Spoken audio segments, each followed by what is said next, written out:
Hello, everyone, and thank you for joining us on session 7 of Heaven on High, a City of Mist actual play on the Happy Jazz RPG podcast network.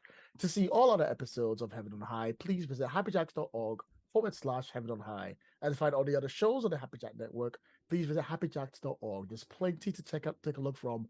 Check them all out. I am Lloyd, your intro GM, and I'm joined by 3 incredibly beautiful people who will be with us. We're missing a fourth, but we'll work that magic out when the time comes. Don't worry about it. It'll be great. Look good. Hey, starting off, Leona.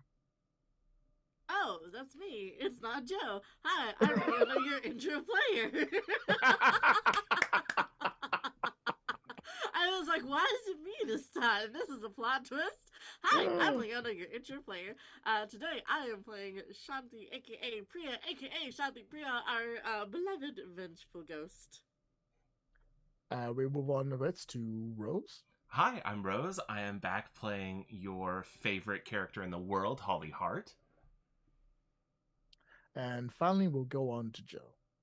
Hi, everybody. I'm Joe, and I'm playing Jacob / the Big Bad Wolf.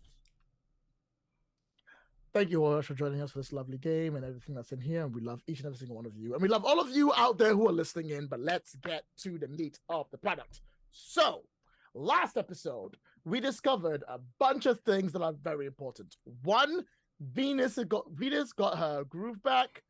Holly got her groove back. Everybody's got their groove back. Life is good. 2, we discovered the name of the next Dream Eater, which would be Alice, which, for those of you who don't know and we're here for session 0, is one of the dreamers who did not, in fact, wake up to the land of the dreaming. So they do not know they have powers. At least that's what the players think at this time. 3, Holly has woken up into the normal world and is feeling great. And we're going to go down to her. But more importantly, we also discovered that Erin Kent Foundation, which has been the pseudo big bad at the background of most of the episodes I've been going through, is run by someone who identifies as Frankenstein, which is very connected to our player who's not here. But don't worry about it for now. We're going to cut away from all of that, and I'm going to set the scene, and I'm going to go from there. That was a mouthful. In a minute. 1 second. Woo! I'm sorry, Lloyd, you were muted. Can we... That would have been the worst. There is a slight gray tint in the hospital room, the private hospital room that Holly has. There is, of course, the generic table, bed pushed in with the curtain on the side. There is a lovely little pot of flowers right next to a thing signed with Jackie on it and a heart because they can. The radio is at the top, and ironically, it's playing Wake Me Up Before You Go Go by Wham. This is the setting we have with the sun coming in and increasing the grayness without making it brighter.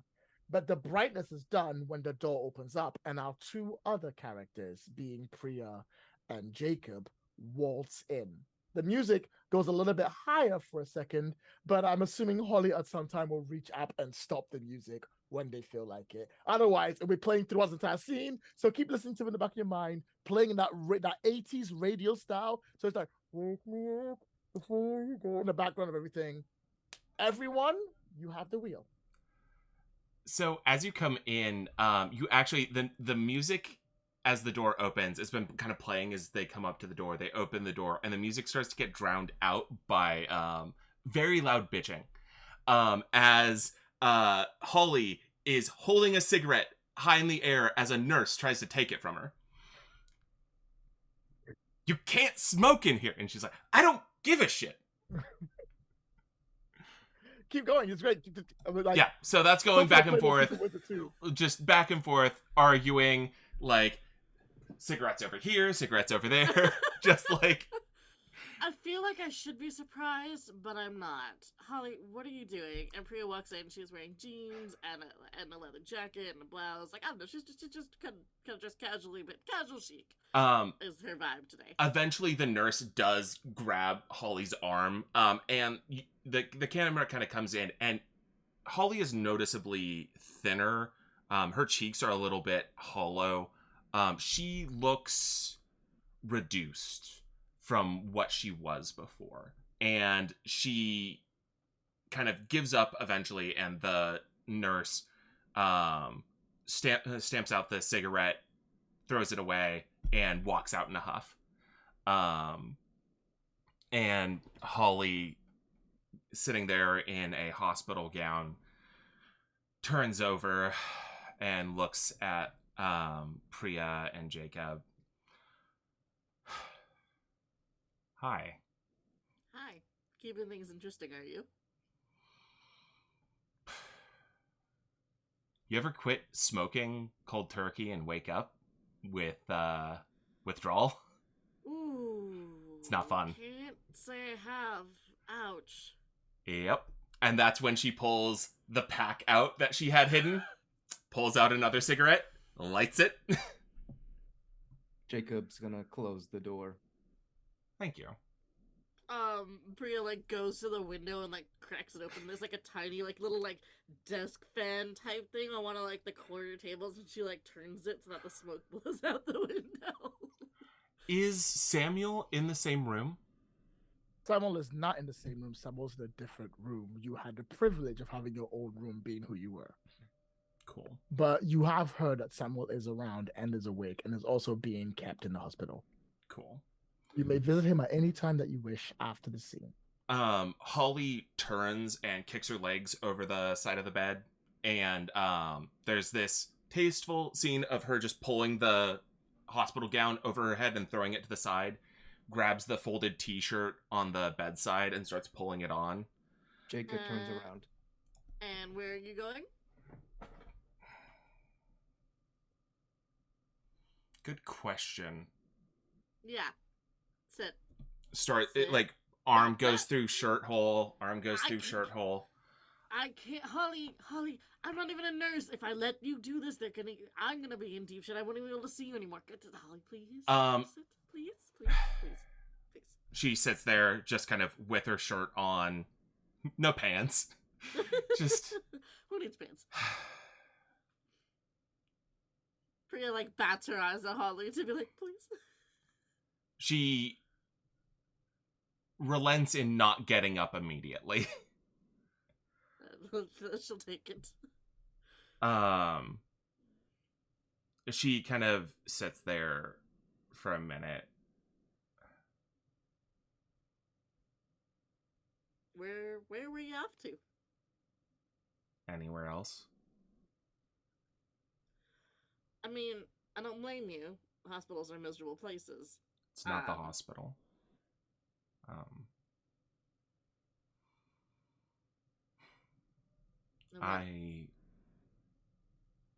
Things are bad on the other side. Really bad. Okay. And Things.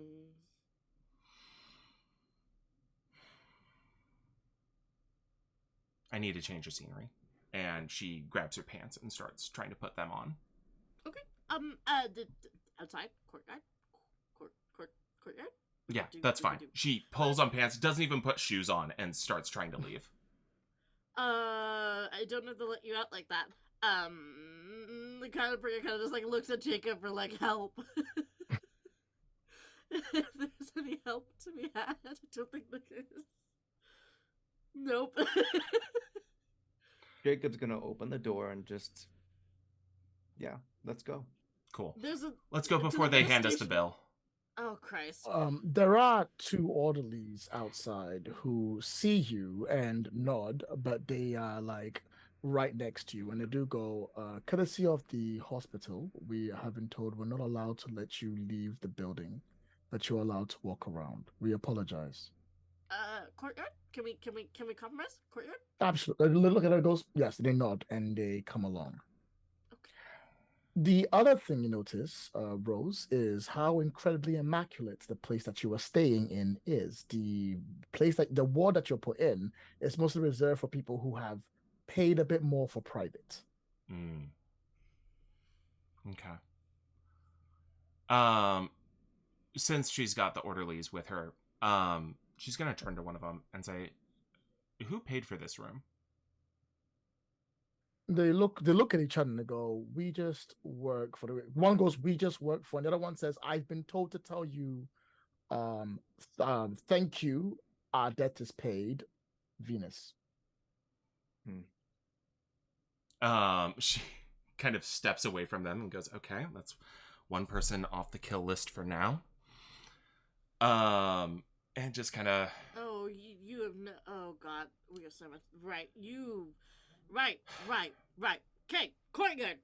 Yeah, she starts Courtyard. walking and like gets a bit of distance ahead of the orderlies and goes, "Yeah, we need to talk somewhere private."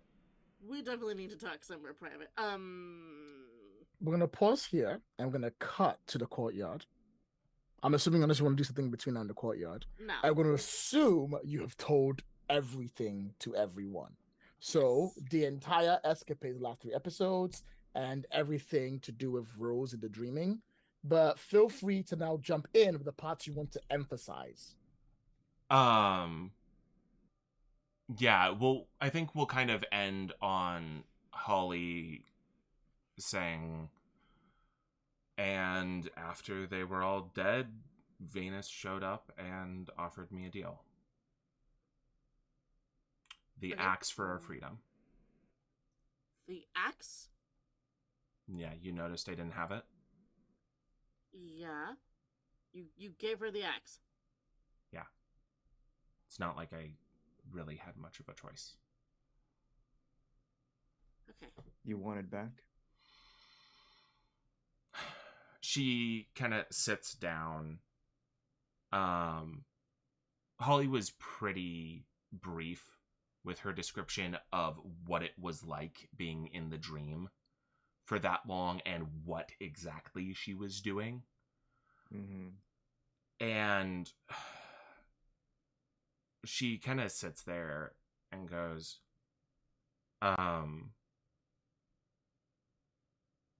the axe had its own agenda. It was pushing me in a pretty bad direction, and now that it's away from me, I don't know if I want it back. But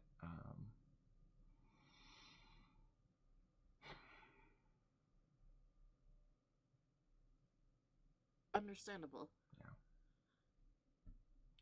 yeah. What's Venus gonna do with an axe? I mean, with that axe. Venus doesn't have it. Someone else does.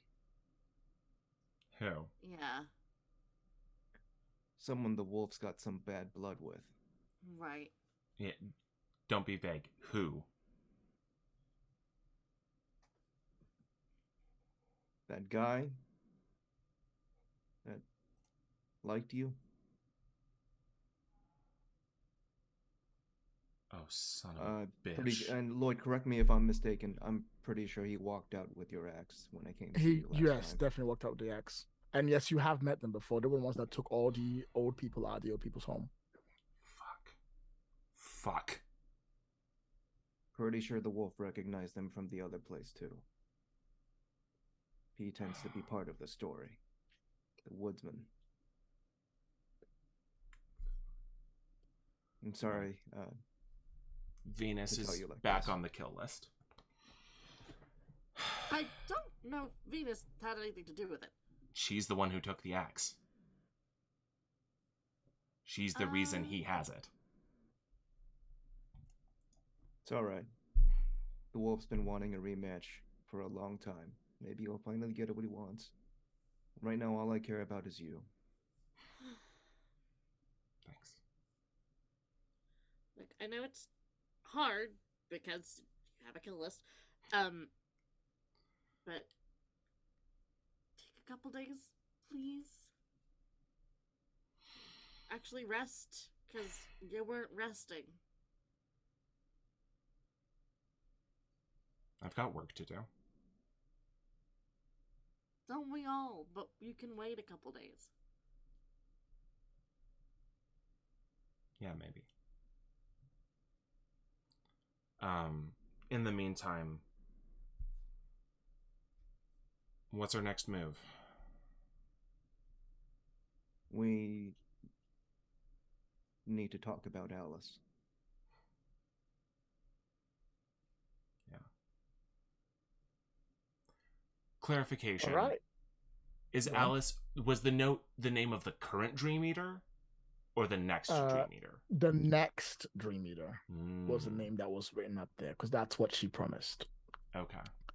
And on that note, I'm now going to take the wheel for a second and give a quick description.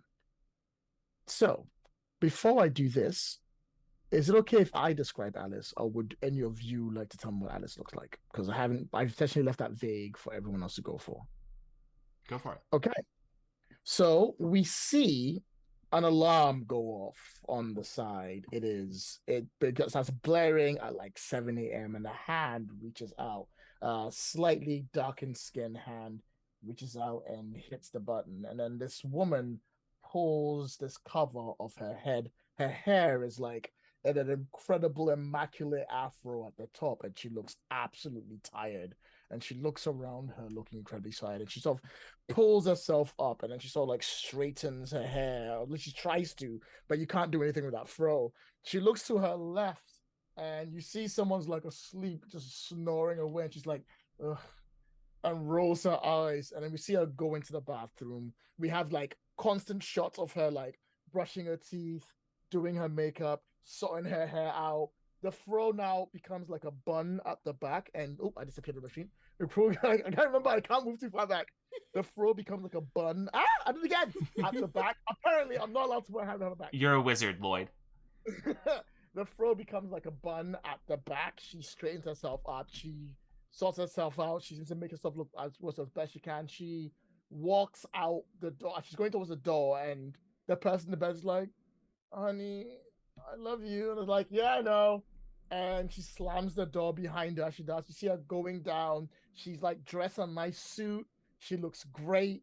She's carrying on. She sits down. She moves. She gets on the bus. And then she gets on a tram because I forgot I want trams around here.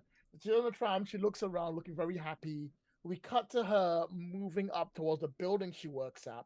And as we look up, we see it's the building owned by the Erin Kent Foundation that we see her go in. And we cut to essentially a day in her life. She goes within, she works on a computer, she does what's like a whole bunch of typing work, a bunch of calls come through, she takes it, she takes lunch, she's laughing with her friends, she's laughing it off like it means nothing. This like she's not like super young, but you're working like early 30s for age, this like dark-skinned lady.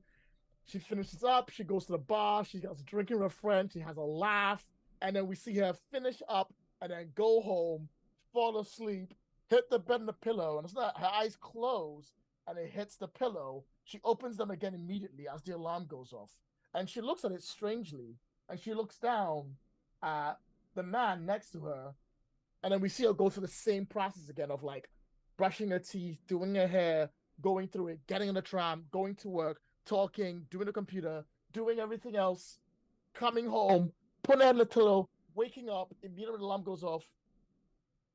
And after a while, the scene keeps coming over, it keeps repeating over and over and over and over again until the final scene we get, it's her staring at the mirror, just sort of just looking like she's empty for a moment. Like there's nothing there. Like there's absolutely like no energy. And the music that's been playing through this has been Hungry Like the Wolf. That's been quietly running through it the entire area. But as it's continuing on and on, it's getting like more distorted and more twisted and more quiet until there's like just like a hum on that last shot where we see her mirror and herself looking at it. Before she gets up, sighs, does her hair again, and walks out. This is the life of someone who cannot dream. This is what happens to people of the normal world. This is what everyone else goes through. Another constant day where everything is the same and nothing seems to change. Without music, without soul. Back to you. If you want, you can insert yourself at any point in this lovely woman's life, or you can take a downtime action right now to do some research if you would like. Ooh. Do we? Do we? Do we? Well, I, we know Alice, right? Yes, you know of her. You've not spoken to her. How do we know of her? Did we dream her? So I was going to do the dreaming episode, but I wanted everyone to be here for it.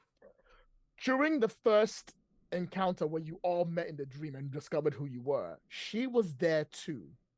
But when you woke up, she had no recollection of who you were. Do we remember what she was like in the dream? She seemed scared, peppy, and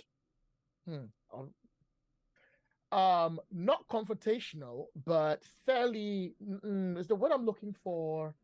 Gullible? Not gullible. There's a word for someone who's like open-minded. I'm gonna go for Bright-eyed and bushy-tailed. yes.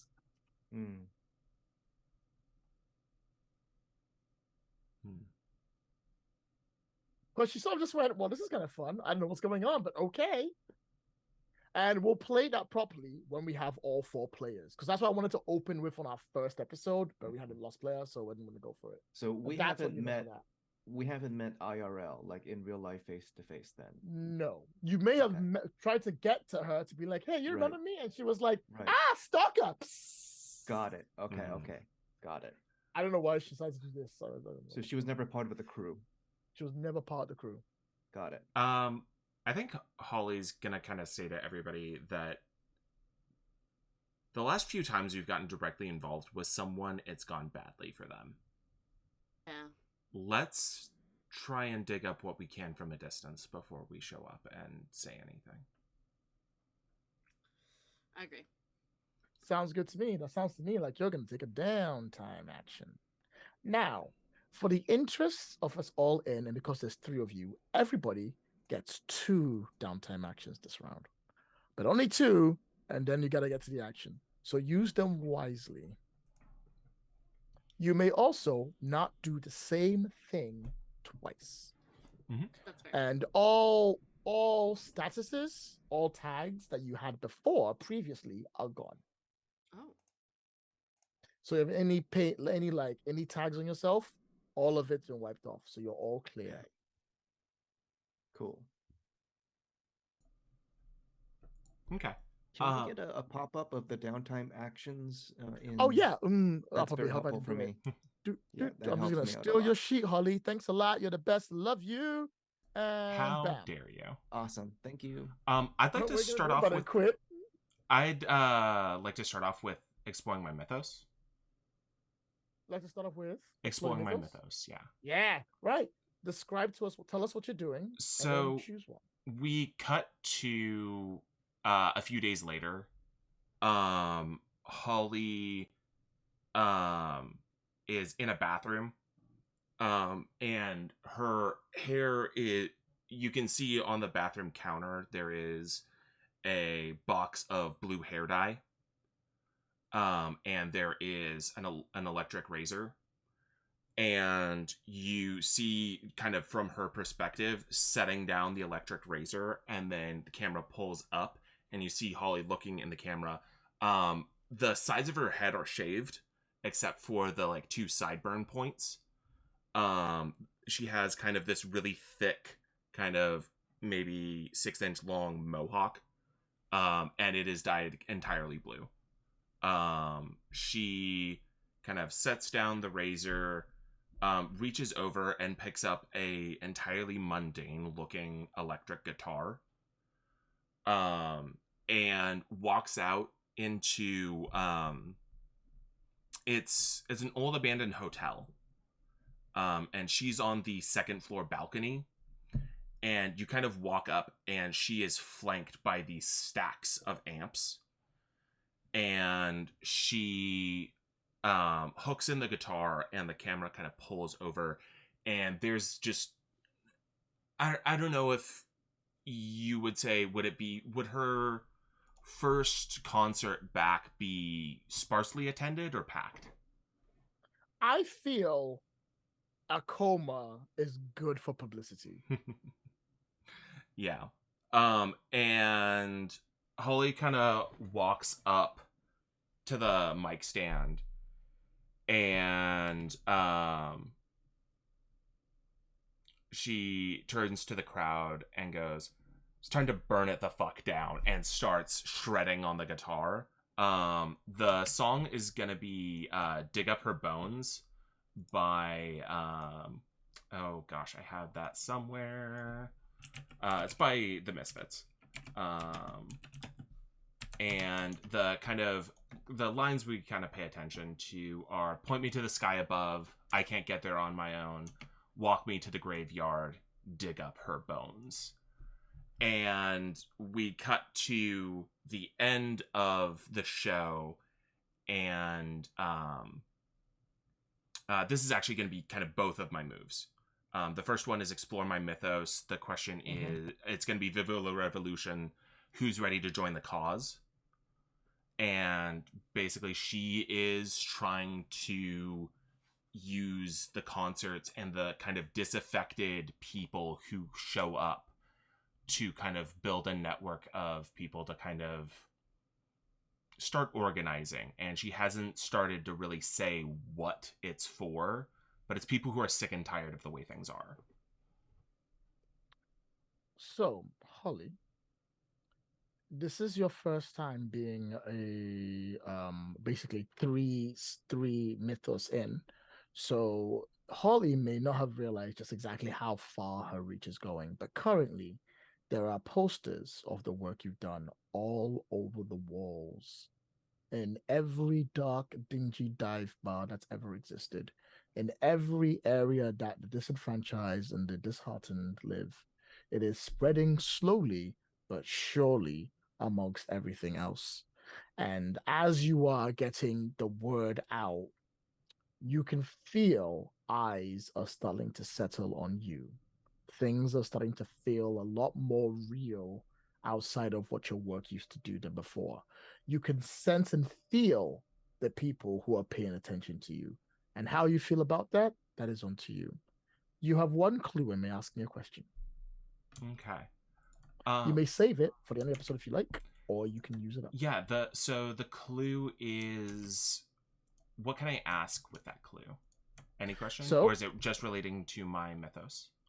You can ask any question related to relating to the current mystery of the episode, and also relating to your mythos. So if you can tie them both together, it makes it even better. Okay. But I answer it based on what you've done and how you've explored your mythos, which in this case is getting the word out. The question is, who in the Aaron Kent Foundation has been coming to my shows?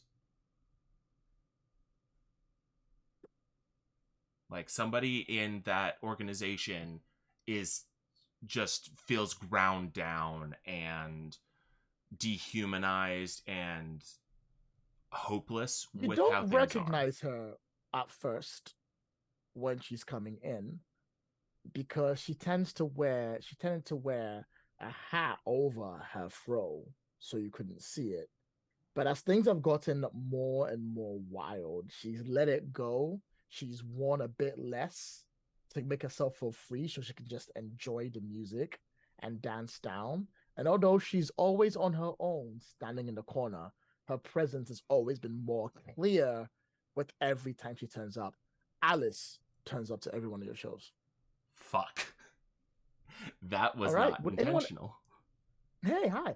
Would anyone else like to go on before I ask for Rose's second question and second statement? Go for it. So the follow-up was going to be a work the case to kind of talk after the show with somebody who worked for the Aaron Kent Foundation to get info on the inside. Like Alice? Fuck. If it's Alice, it's Alice. At that point, it would be her probably approaching Holly rather than the other way around. Yeah. Let's play that bit out. This is the work in the case. Yeah. You get your 3 questions. Yeah. But I'm assuming you have an after party or like a backstage green room. People I like can come back here, and this is my zone. I think there's oh gosh. Yeah. I'm trying to think exactly what she would be up to. Yeah, it's probably an after party. This is probably like just a higher level in the abandoned hotel. And there's just, people are there. There's, loud music playing. People are drinking, hanging out. And Alice turns up at your parties either through a personal invite or being on them long enough for someone to let them in, or if they snuck in, you're not quite sure. This area, though, is your zone. This is where your power is strongest, and you feel her when she enters the room, and you see her look at you and sort of like give the I want to be cool, so I'm like, stop, kind of nod quietly while she moves to the bar and she gets herself a drink. And they're like, Holly kind of like sees her enter and like goes from like paying attention to the person she's talking to just like kind of looking just past that person's shoulder at the wall going, shit. At a moment she sees a break, she will come up to you and she's like, hey, Holly Hart. Yeah. What's up? I just wanted to say your music inspires me. I'm just a fan. I have my job. I'm not out there. I'm not doing anything crazy. But every time I hear your songs, it's like I'm feeling a hammer just going off in my head, just telling me to stop holding back, and I don't know why. I can't get enough of it. I've scored like everything. I've gone to like bootleg areas to get like your old stuff on tape. I've got like your like pre-release tracks. I've got stuff that you released like that's not even out yet.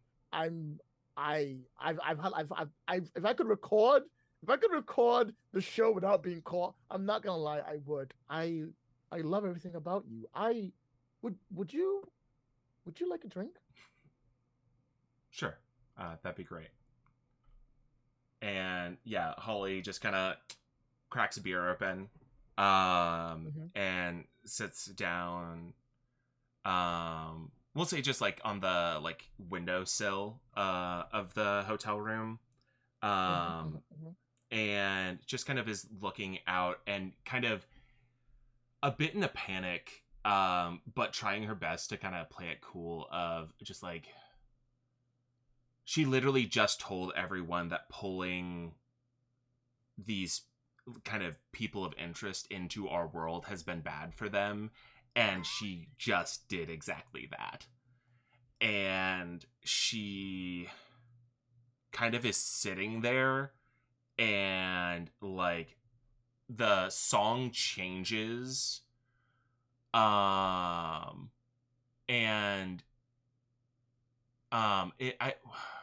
Which song is it? It's probably gonna go to You by Bad Religion. Okay. And just kind of the line of, you painted my entire world, but I don't have the turpentine to clean what you have soiled, and I won't forget it. Just kind of seems to kind of loop for a little bit, and then Holly kind of turns and goes, so what do you do for work? She smiles and she leans on the side of the wall. You may now ask her 3 questions. So I assume she tells me that she works for the Aaron Kent Foundation.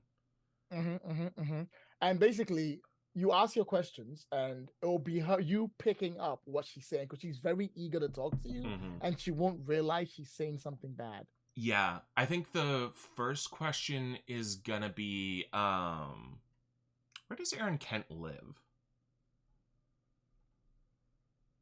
So she answers with a very strange statement. Aaron Kent does not leave the building of the foundation. The building foundation has a top floor, which is a penthouse suite with a pool and like an elevator going directly there, but nowhere else. And she could use to go to any floor she wishes. But it's like a secret elevator. I have to figure out how to get into access, and it only accesses certain floors at certain times.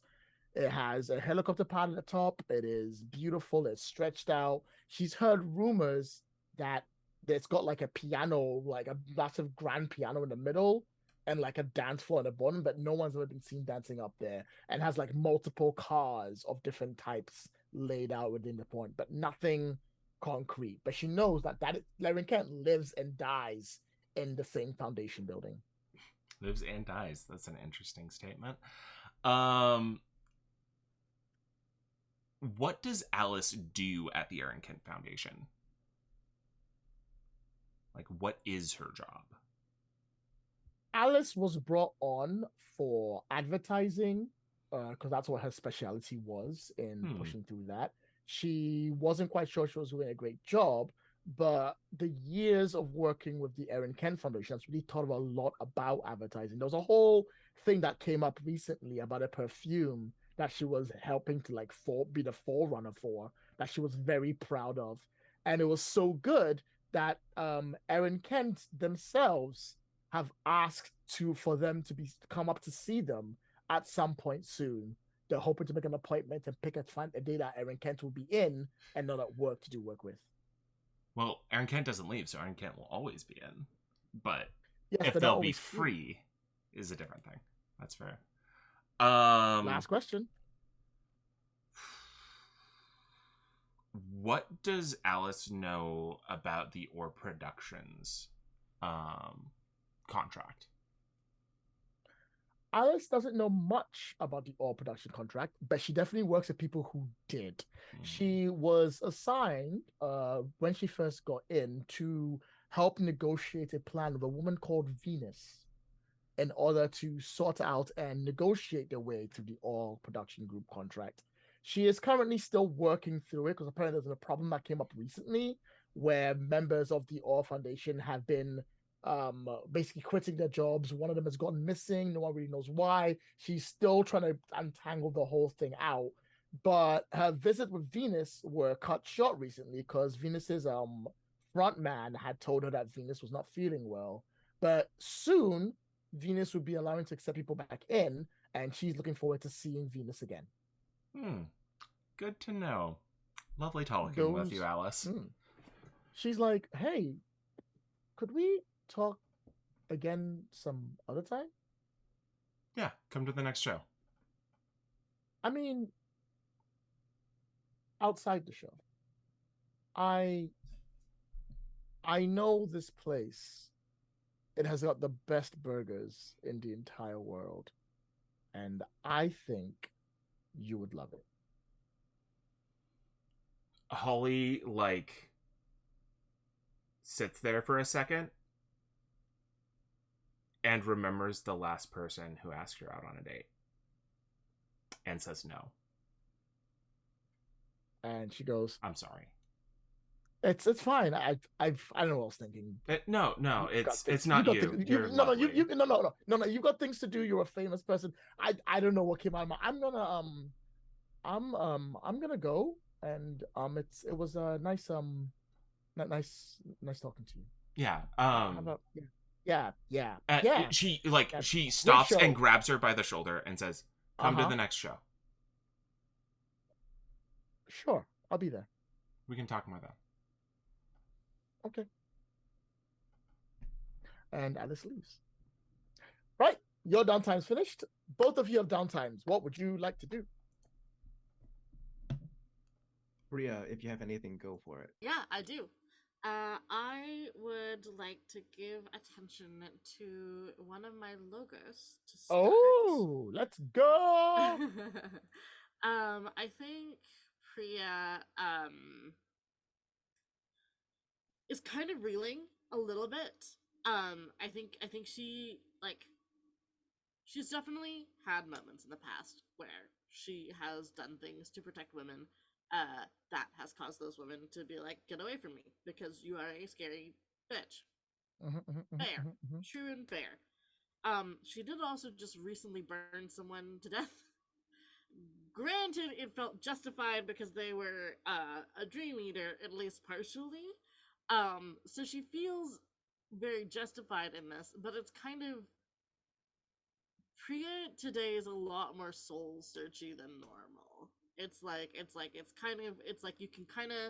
almost like you see a scene of her in her bathroom, like looking at the mirror, and it's like she's seeing herself and she's also seeing like Shanti like behind her shoulder kind of a thing, and trying to differentiate herself and from Shanti because they overlap so much and in so many different ways. Like they are so almost like an Ouroboros. Like they just kind of feed each other in a lot of different ways, and she's kind of like torn.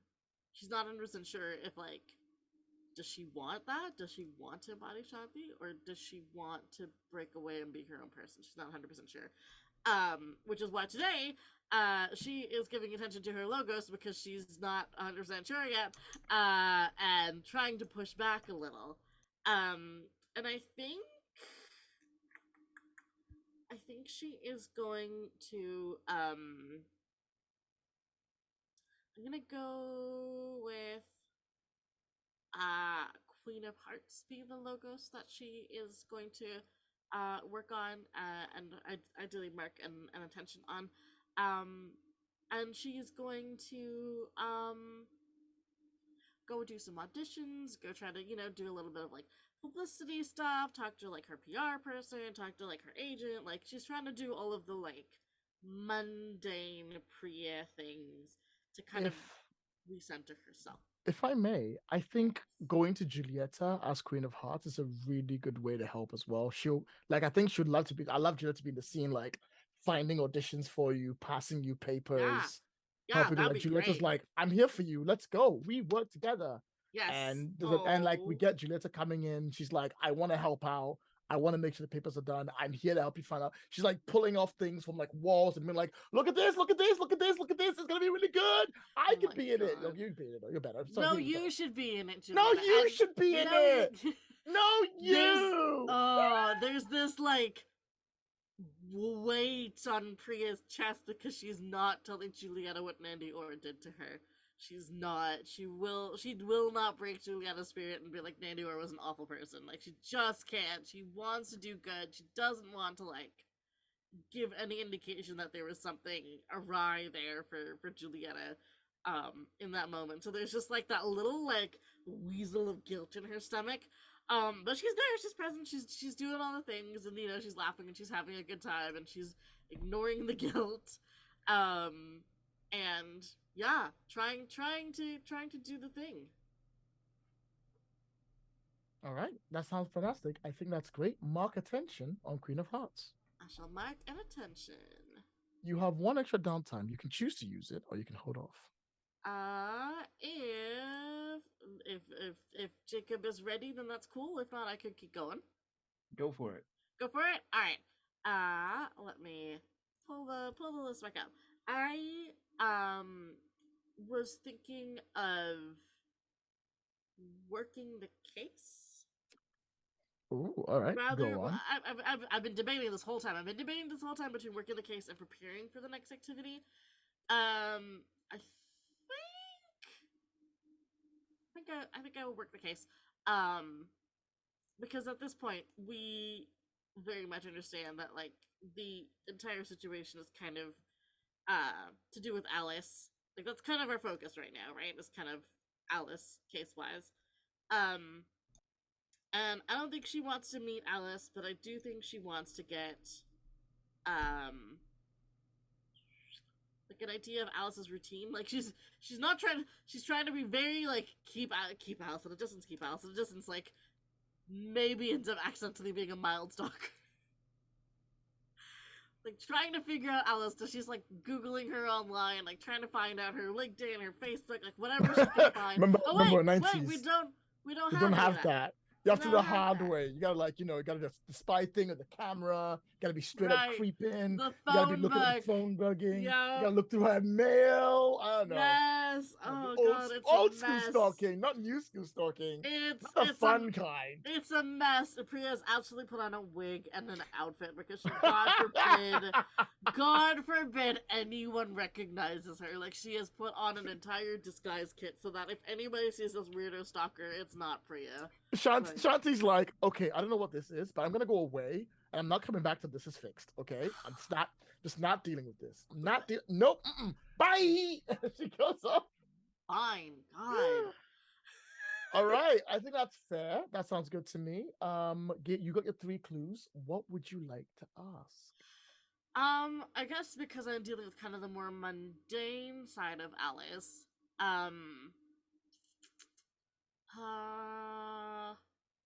Darn. I had thought this through, but I didn't think my questions through. um, is does it seem like Alice is? Well, no. We know she's the next dream leader. We know that she's like on the precipice. We know that she hasn't gone all the way there yet. And we also know that none of us have ever met her except for in the dream. Is there? Is there any indication that she maybe is dreaming occasionally, or like, is it showing up elsewhere? Like, does she love buying artwork or something? Like, do you know what I mean? Like, So- because we've had other things with like the tattoos and stuff. So You I'm check again on any kind of work, and you're going through her back stuff and mail, and there is something very interesting. She has also, at some point, been in Lynette Smith's tattoo parlor to get a tattoo. Oh no! She has a way. tattoo from Lynette Smith. Not only that, which one of the interesting is that she has a tattoo from Lynette Smith.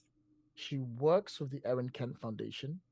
She has been registered as one of the people who has visited one of the old people's homes from the episode 2. She also, on top of like most of the stuff she does, it seems to be connected to her work, sending her to places.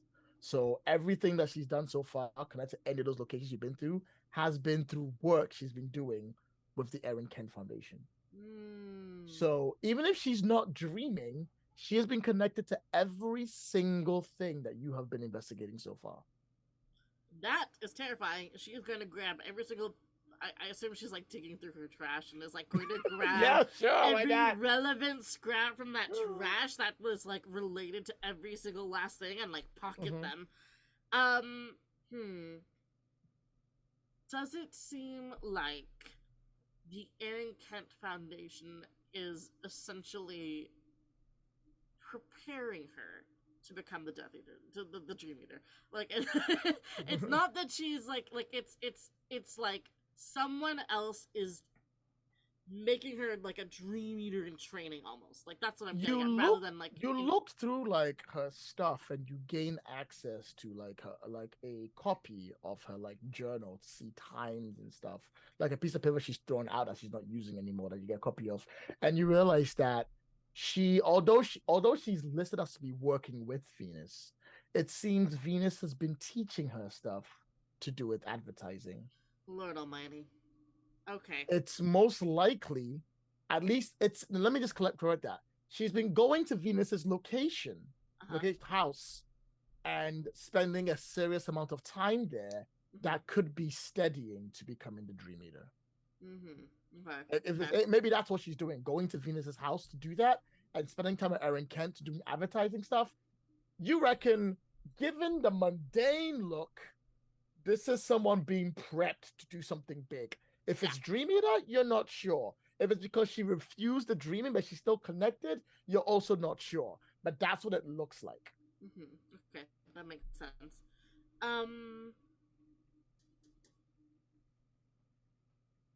Is it worth, for my third clue, going back to Lynette Smith's parlor to figure out what she got a tattoo of? I can see Rose being like, yes. Yep, I think that's a good question to ask, or at least to go back and talk with Samuel about that. Samuel is available. Samuel, no one's talked to Samuel.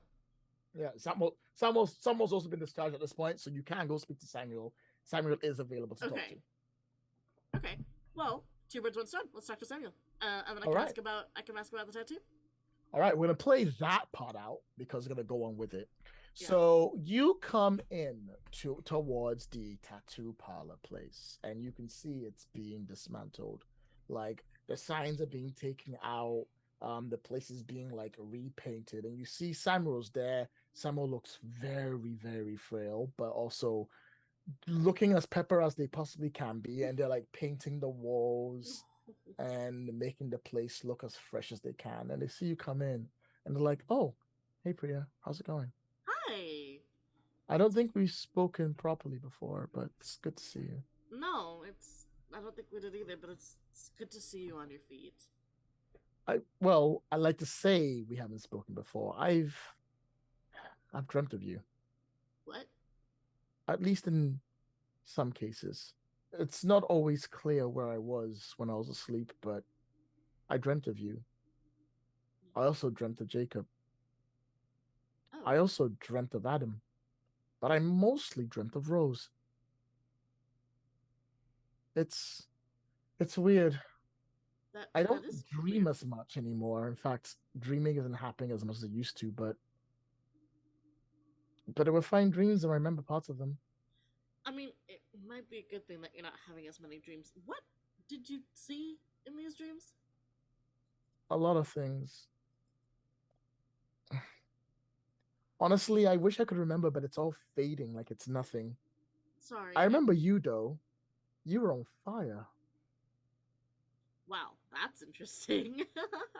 She like tries to laugh it off like it's just a bonkers little dream.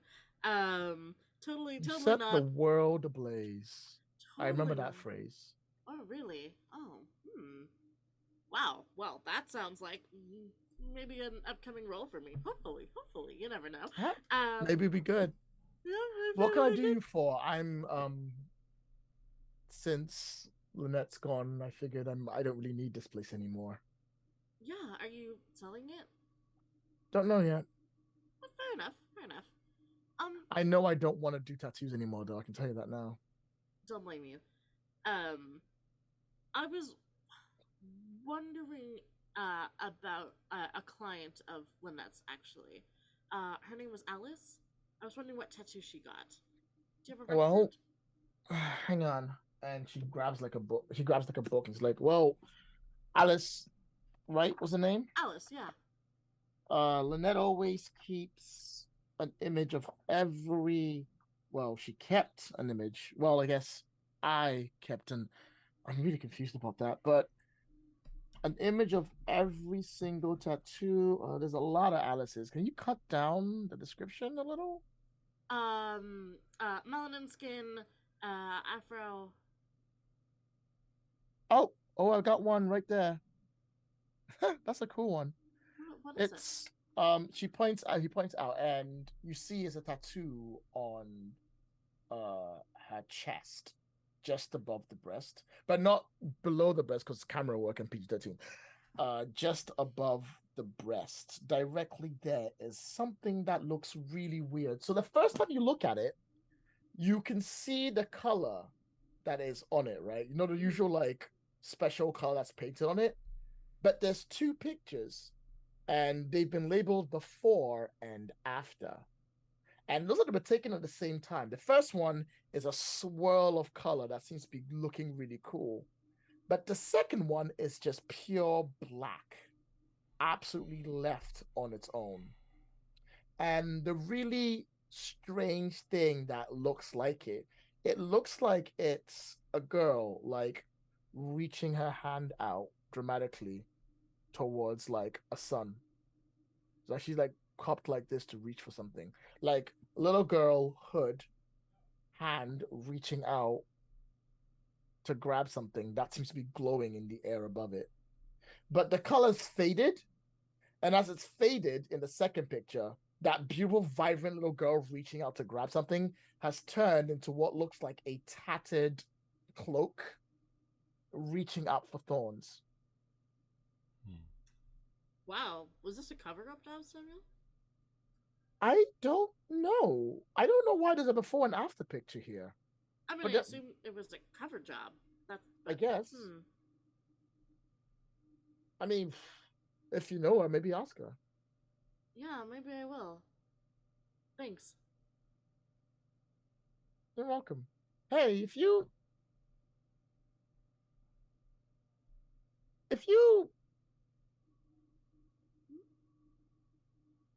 do you want to get lunch? Sure. Good. And then he puts like his stuff down and he grabs his coat and you go out and you can tell he just wants someone to talk to. Poor thing. He's just like, I just want to Oh. chat. And he just talks your head off. And that's all he does. She will sit there and listen and encourage him to eat. Fair dues. Jacob, you're up. You got two Yes. downtimes. All right. Thank you. Thank you. Okay. I would like to explore my mythos. Mm. Yes. Jacob is going to go to Granny in the dream side. So it's the cabin in the woods. And he's going to tell Granny that the woodsman is probably coming back with the axe. And our story is gonna eventually have to play out like it always has, like it always must. For a long time we had this uneasy balance where we thought we could just keep going. We could all just live separately. But life and fate keeps drawing us back together, and there's just one piece of the puzzle that's been missing. And Jacob's gonna ask point blank, where's Red? First up, I didn't explore mythos, right? Mm-hmm. All right. So Granny, when you say where's Red, is holding a mug of soup or tea or a cauldron of weird liquid.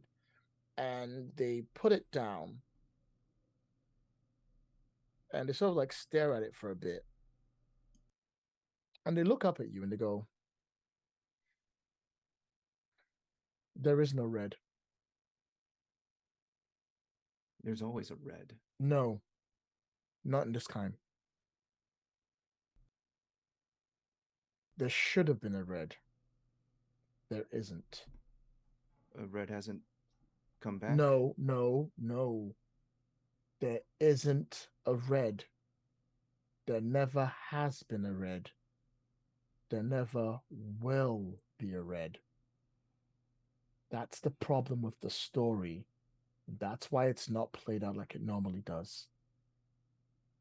That's why I've been very, very careful in what I tell you and how this is going to work. The story isn't going to play out the way it always has. And none of us know why. There's always a wolf. There's always a granny. There's always a woodsman. But there has never been a Red. Do you understand how terrifying that is? For the first time, the wolf feels fear. This isn't possible. This isn't supposed to be possible. We're forever. Not anymore.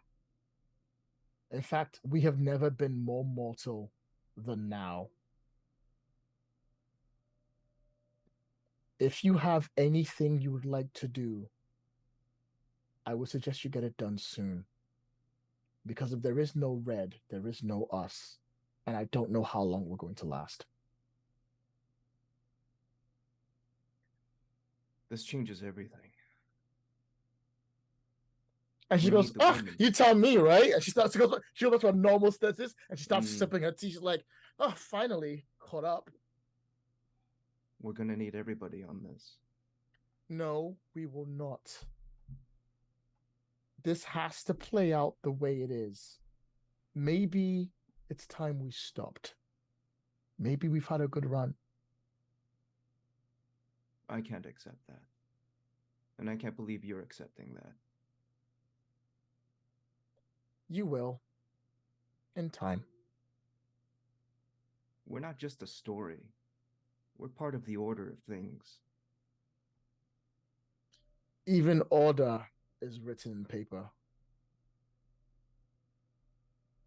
Laws are sometimes meant to be broken.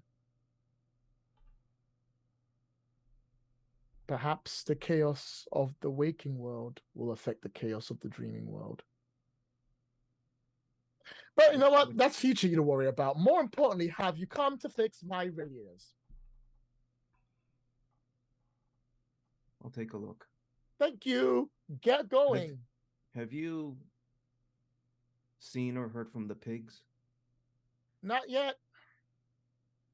But they'll make themselves known when they're ready. Yeah, they always do. Jacob gets to work on the radiator. But what Jacob has been wanting to do is try to see if there's a way to get the wolf's strength back up or heal or resolve the story because he's been stuck. But it sounds like that is not possible. And also, Reds never existed in this cycle. So just to clarify, Reds never existed, period. Okay. Like, whatever's happened has erased Red. Unmade completely. Unmade completely. Never so the story of the existed wolf to has begin always with. just been Granny and the woodsman. Oh my god. That's why she's like, I don't know what's going on anymore. I'm in danger, I guess. Okay. Okay. Great. Excellent. I'm going to now work the case. Hey. All right. Tell me how you do that. Let me make a mark on my mythos while I still remember to do that. Okay. I would like to not stalk Alice, but think back to, was there anything from when we met in the dream that left an impression on Jacob? Like, what was Alice's mythos? Now, it depends on how you're choosing to work the case, because I can only answer that based on how you work the case. For example, I can't answer a mythos if you're working the case by just following her, because that's a question I can't answer. I'm going into the dream. Close. You want to dream, Alice? All right. Yes. So, all your questions will be answered by the dreaming. Yes. All right. I am ready. So, tell me how you do it, and I'll answer accordingly. I go into the dream. I'm in the forest. This is the wolf's domain. And he's calling all the creatures, all the elders, all the trees of the forest, like whatever memories they have. Like trying to rebuild, because I believe in the dreaming, like everything's kind of connected, like quantum kind of the thing. So he's trying to like reconnect to that, like rebuild that moment using like the forest and the critters and the things he still has dominion over, to see, does anyone remember more about that dream, and is there more that I can see? All right. What is your first question?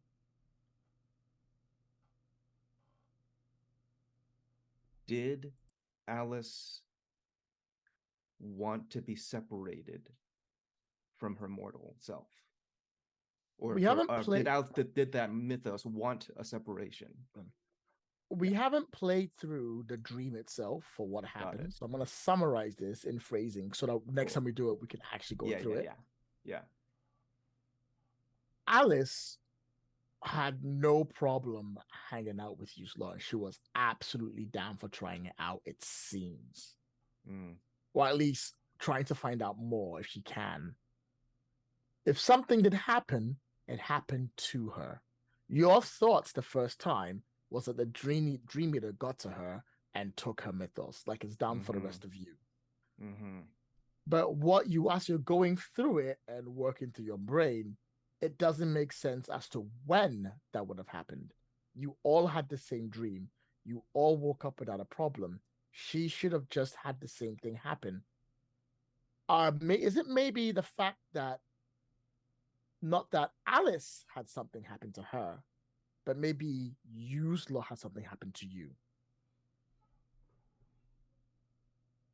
And that's the conclusion you get from that. What if, just throwing it out there, Alice was keen, but something happened to you that made you transcend past Alice, and she couldn't come with you?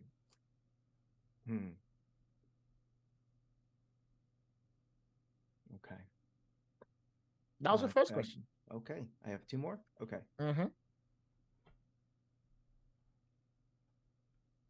Is the Dream Eater an unnatural creation? As in, is the Dream Eater part of the bigger cycle of things, or did something that shouldn't have been done get done and create this Dream Eater, and now it's a problem? You know the Dream Eater is a protector, which means it's part of the cycle. But you've seen two versions of the Dream Eater, or at least aspects of the Dream Eater, one being Lynette, one being Abdul. And both times they have been weird, horrible Gestalt style creatures, awkward abominations that are twisted and wrong. Yeah. Perhaps the problem isn't the Dream Eater itself, but it's people trying to be the Dream Eater who aren't destined to be the Dream Eater. Maybe an artificial Dream Eater is busted, whereas the true Dream Eater is correct. Okay, last question.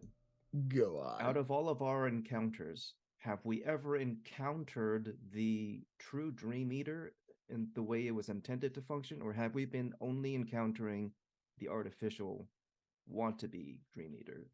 You would not get an answer from that from investigating Alice. Got it. So I'll take a second question. Okay. A new question. Okay.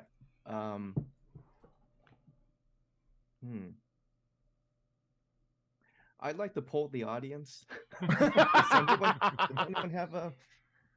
Oh gosh, I'm there going is very so meta much here. to think about. So much. It's so difficult.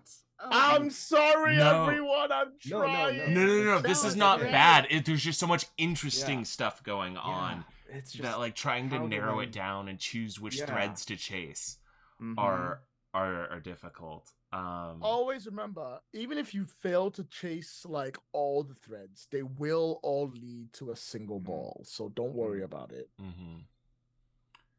Gosh. Okay, you're following Alice. Things you can learn from Alice in the dream. Is she able to dream right now? Would be my guess. Would be one of them. I got nothing. So yeah. That I'm like, is she able to dream right now? Is something actively stopping her from dreaming? Yeah, actually, that would be I my like vote, is that. something stopping I her like from that. dreaming. Yeah. Is she simply part of the not dreaming population, or has something unnaturally stopped her dreaming?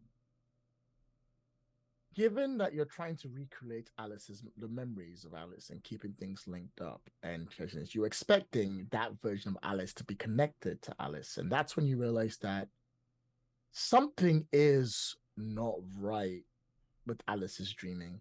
It's not that she's not dreaming, and it's not that something is stopping her from dreaming.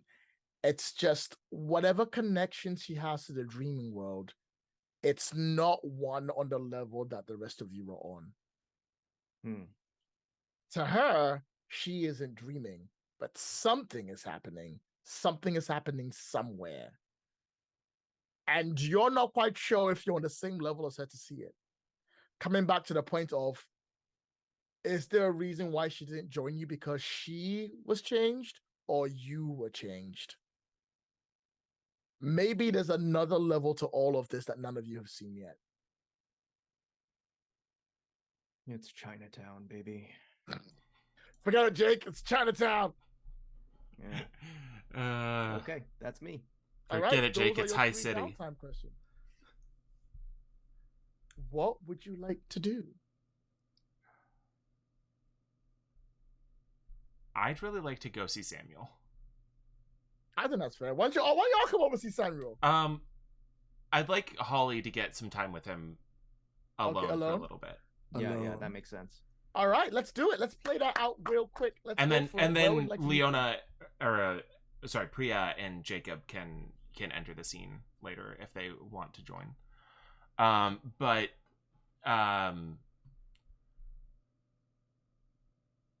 I kind of wanted to have like a flashback to possibly a conversation in the dream when they were trapped there together. Okay, that sounds great. So let's play that out.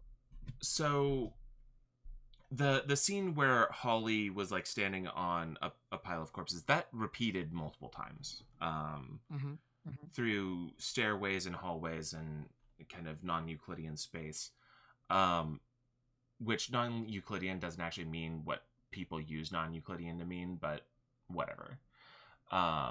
So she kind of sits down and turns to Samuel and kind of goes, so do you remember anything when Lynette was in charge? Bits, fragments. Also, is this the time? To ask? Like, Holly kind of just sits on one of her dead bodies and goes, is this the time? Like, we can do anything else right now? Okay, that's fair. You see he's holding like what looks like a broken sword. It's like just me looking around. It's like sometimes I don't remember all of it, but I remember I always thought Lynette was there, and I spoke to Lynette, and we had a life, and we did everything together. I didn't realize no one else could see them. I thought everyone else could see them, but I guess they were seeing me as her. When she would speak, I would see her, but everyone would be looking at me as her. She would speak through me, and I would change. I would change to be here every time. And the more I think about it, the more my head hurts. It was like we were the same person, but connected, but different. An aspect. It was more than that. It was like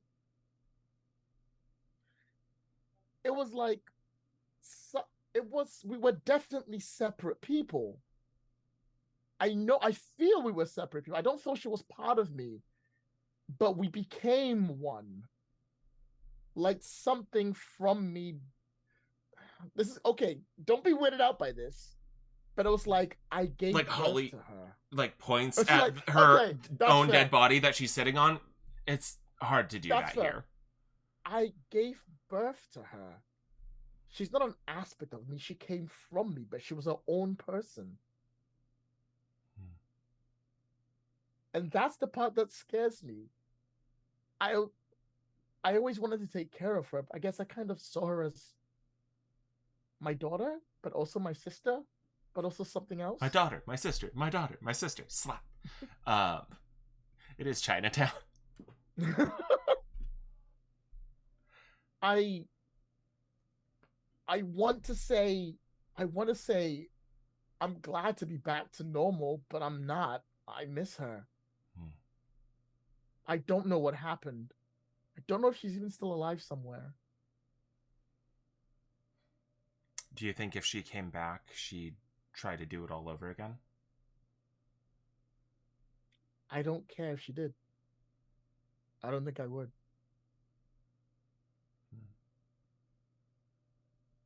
You can't hate on family. You can if family is killing the elderly for their dreams. Nah. Should have raised it better. Also, you're coming to kill me again. If you could please stop that one. It's like right. Yep, hang on. And she just grabs Samuel by the shoulder, shoves him out of the side, and just the axe swings towards the camera and it cuts. All right. What would you like to do next? Did we want to talk to Samuel in reality, modern reality together? All right. In that case, when the axe comes down, we will literally cut to the next scene of where you want to meet Samuel. Either in the tattoo parlor, either have him come to the diner, either have meet for lunch, wherever you want to go. I think Holly wants to be outside right now. The light in the city is never the sun never seems to have as much warmth as it should, but she wants to be out in it. So we'll say maybe there's a park not too far from the diner or from the tattoo parlor. Why not do the river that runs through the city? Yeah. Yeah, like a bench by the river. Yeah. And yeah, Holly's just kind of sitting there watching the water go by, waiting for Samuel. and Samuel's coming up. Samuel's like got their joggers on and they're like exercising, and they sort of stop and they take off their Walkman, and they're like, is anyone else there, or is just two of you? I think it was just gonna be Rose, and then we were gonna leave room for Priya and Jacob to show up. Okay, fair dues. And they're like, oh hey. Then they take the Walkman off. You see them like fold it up, and they put it into like a What's he side listening pack. to? She's like, I don't know, I don't like, I'm not having the artist listen to my music. And it seems I'm hold it back from you, desperately trying to keep you away from it. Like, no, you can't hear what I have to play.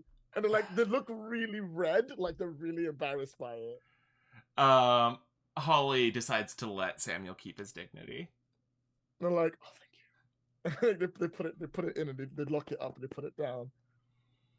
And they're like, right, I made it. What's up? You come for a run for us?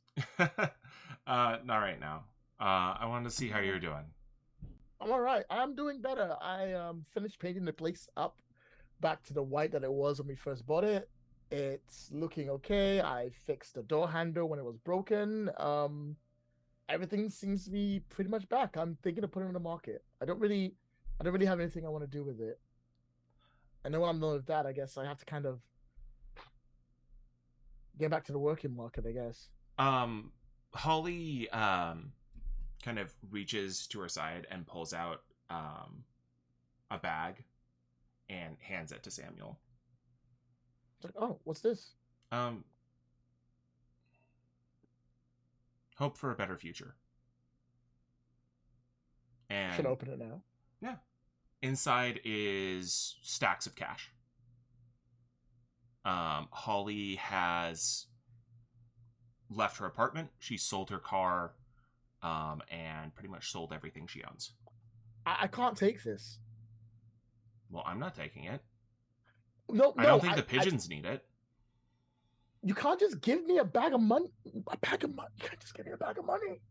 Sorry, you can't just give me a bag of money. Don't you have a gun? No one's gonna take it from you. I haven't used the gun. It's there for looks. I barely even know how to load it. We should fix that sometime. Oh. And you see them like, what am I even putting? I didn't come. It's like, so like tries to like Kaz sling the bag over his shoulder, like, yeah, I'm cool. I'm still gonna get robbed. For the podcast listeners, Leona facepalm.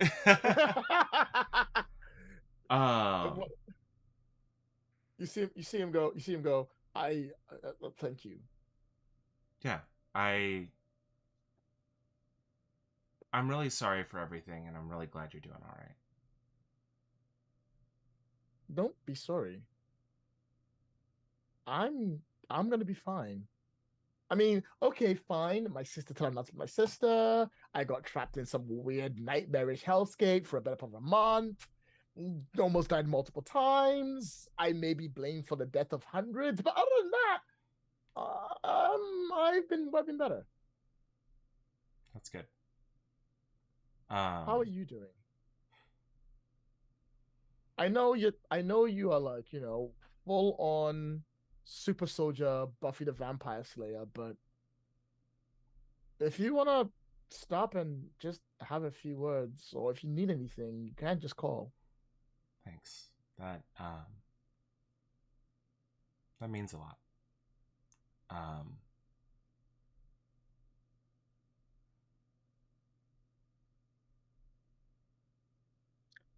I gotta ask, how did we get out of that? By making bad deals. Okay. Yeah. And you see him just quietly sit down next to you. The woman who was making deals with your sister. Venus? Yeah. You see him like steal up. Yeah. She has an uncanny ability to show up at the right place in the right time with just the right thing to offer.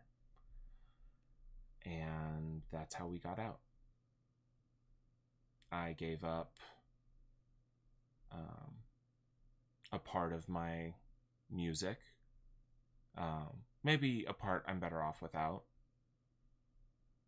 But she made sure it was in the right hands to do the most harm.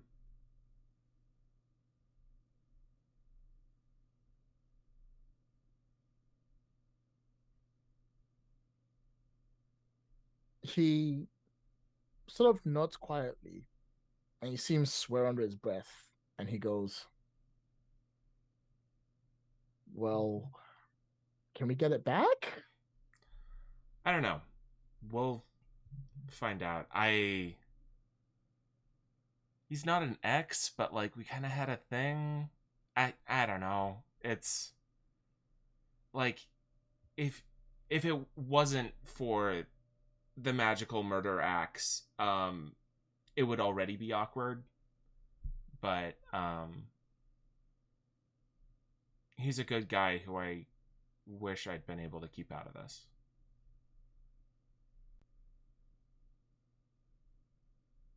I don't know. You'll find a way. I You found us out of there. You can find a way out of anything. Yeah. And you're okay. And not everyone who crosses our paths ends up dead. So that's good.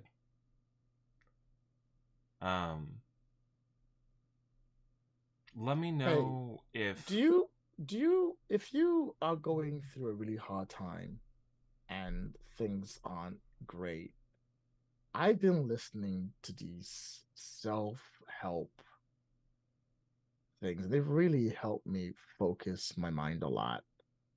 And you could really do with the CD. Let me just assume Kamal passes you a CD, and it says "Better Living Through Music and Sound." What was that? I missed that. who's the author?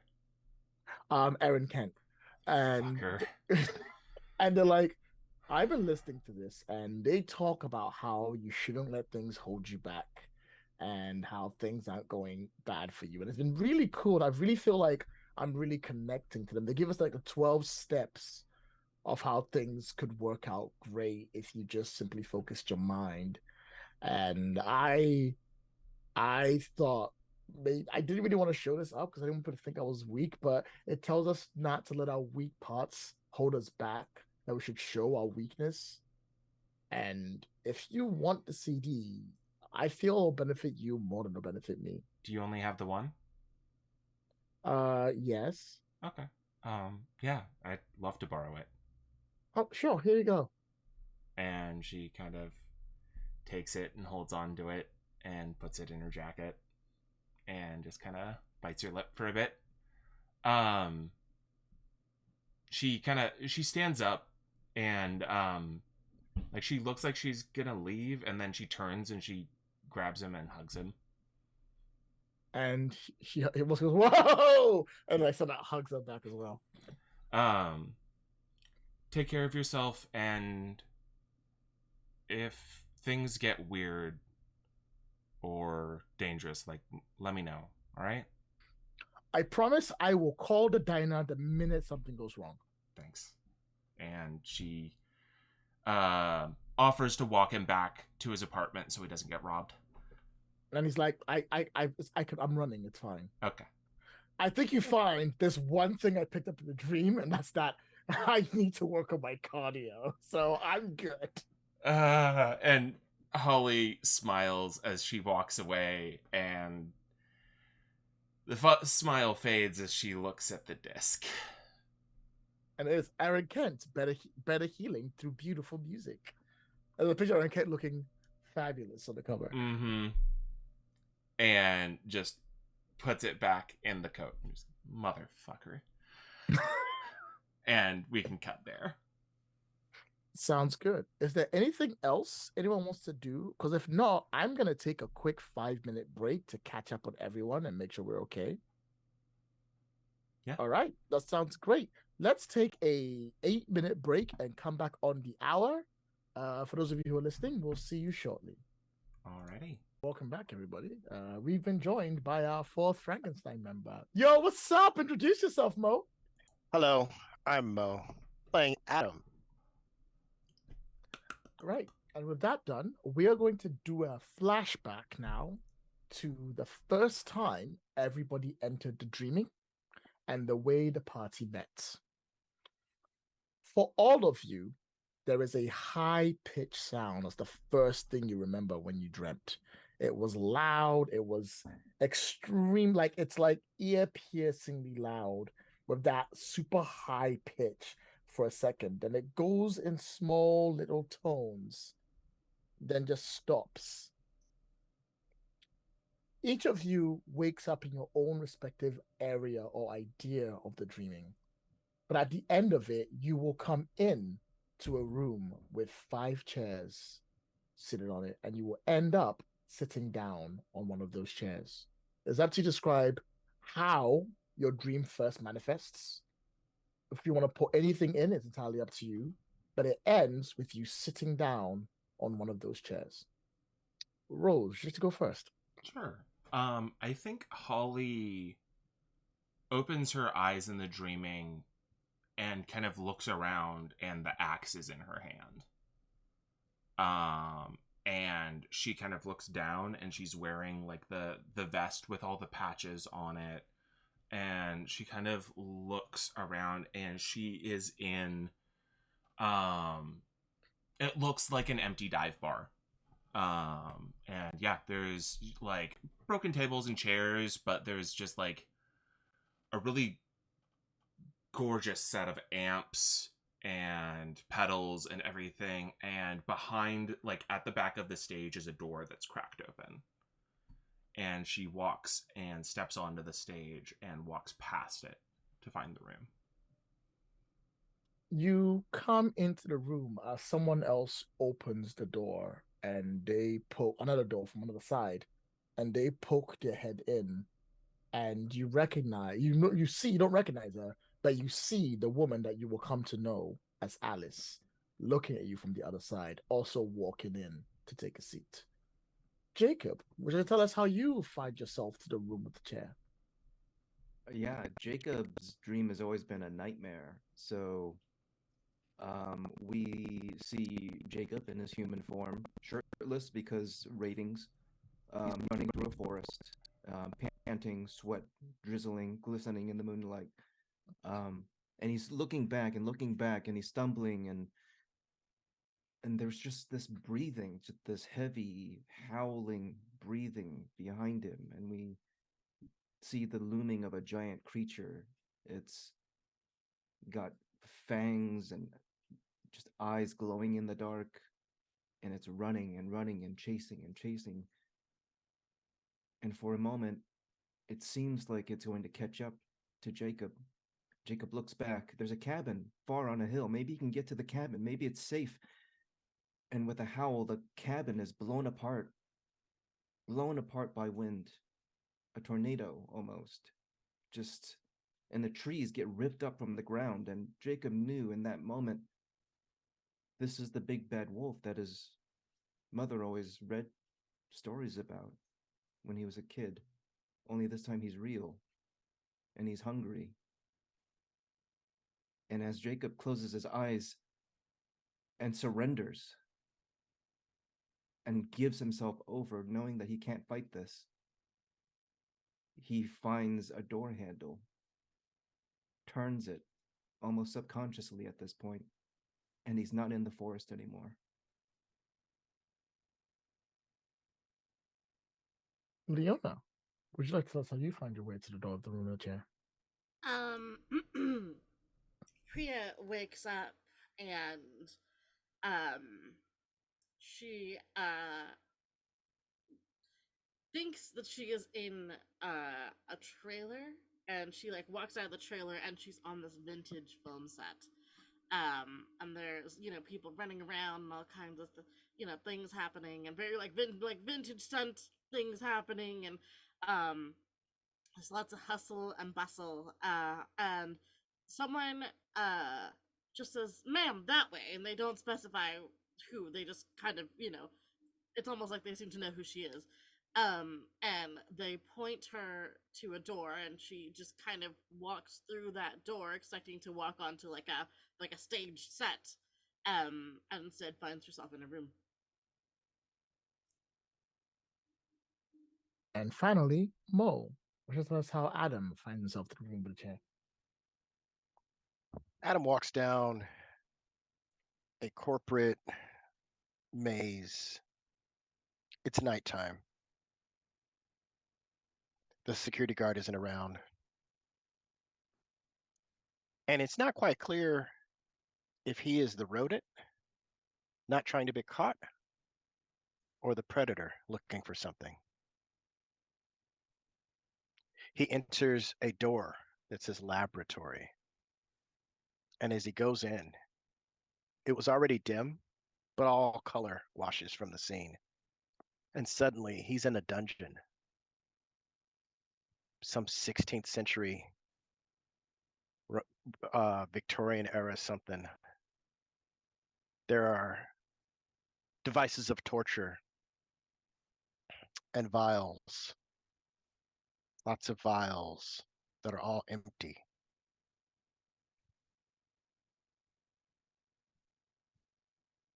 And he says, I'm too late. But if I found this one, I can find the next one. He sees a door that looks out of place. He walks in. He sees the chairs.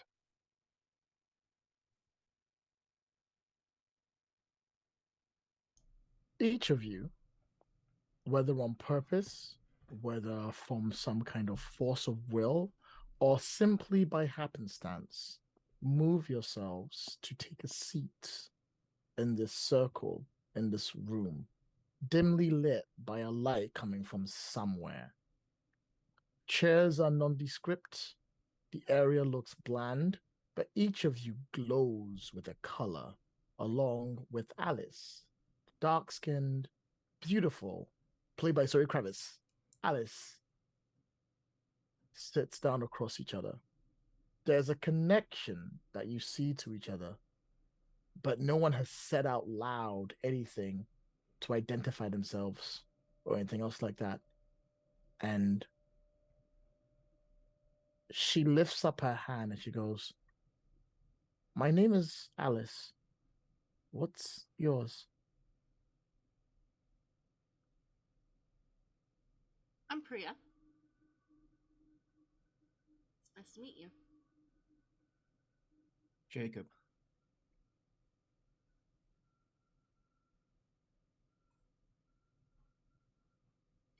Adam. And Holly kind of stops for a second, and like she starts to say the mute. Holly. I'm Holly. Nice to meet you all. Does anyone know what we did to deserve to be in this room? Feel like we've met. I feel that too. I'm looking for something. I sense some of you are looking for something too.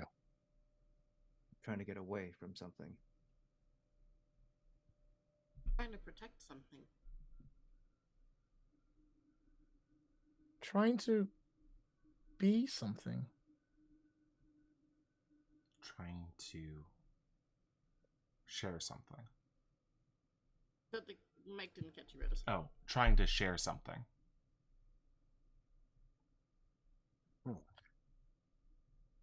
You all But- saw it too?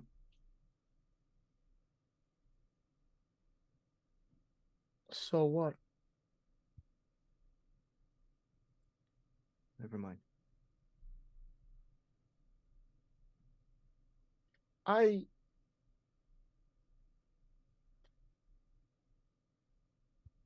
What happens now? I live in the city. Ew. Yeah, As do I. me too. Good old high city, best place to be, right? Only place to be. Is this real? Can't be, Are right? you real? Doesn't feel like a dream, but it I walked through a It door is. from a dive bar. This can't be real, right? I walked through a door from a hippie film set. I was just told to be here and tell you things. By who? I don't remember. But we have a job to do. What's that?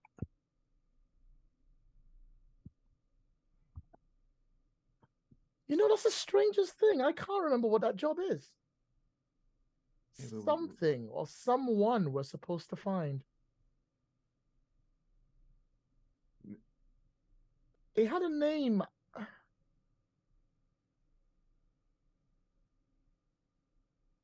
I don't know. This is really weird. I was just I don't know how I got here. Okay, there's a place, there's a diner in the city on Main Street. You all know which one I'm talking about? Yeah. Because if you do, then The one with the strong coffee? The one that's just Red cherry Door. pie. Red Door, Red Door. Golden Oh, I Handle. know that one. I know that one. Yes, yes, yes. Should we be there? Yeah. I guess if this is real, we can meet there. Maybe I'll remember more when I see you. Meet. When? When we wake up? I'm free. I'd rather not go back to bed. Okay, when we wake up and when I'll assess this, behind you, your door's all open. And then and she turns and sees hers, and she's like, I guess now. I guess I'll see you at the diner, if this is real. Can we see what's through Alice's door? All the doors have nothing but lights coming out of it. You bastard. Like the Dream Eater? Hey! Homie got it!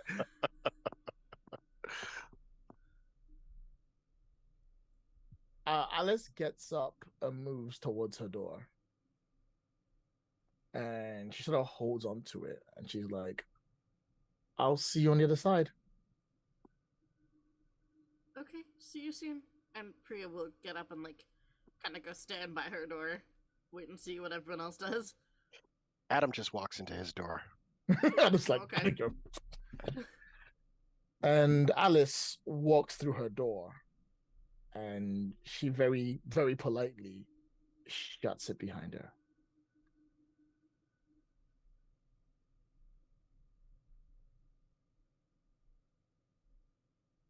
I'm assuming the rest of you go through your doors. Or are you waiting for me to continue? I was assuming we okay. were going to cut there, but Holly... Yeah, I was sure we're going to cut there or not. Holly picks up the axe and kind of looks at it for a really long time and then heads out.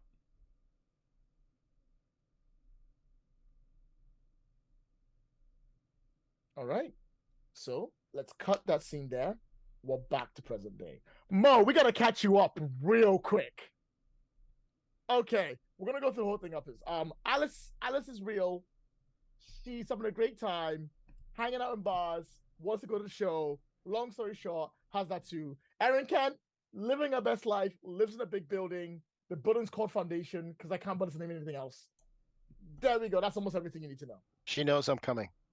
She knows you're coming. She's like, They she know. knows. Oh, they know. They know. Doom. They know. Doom. They know.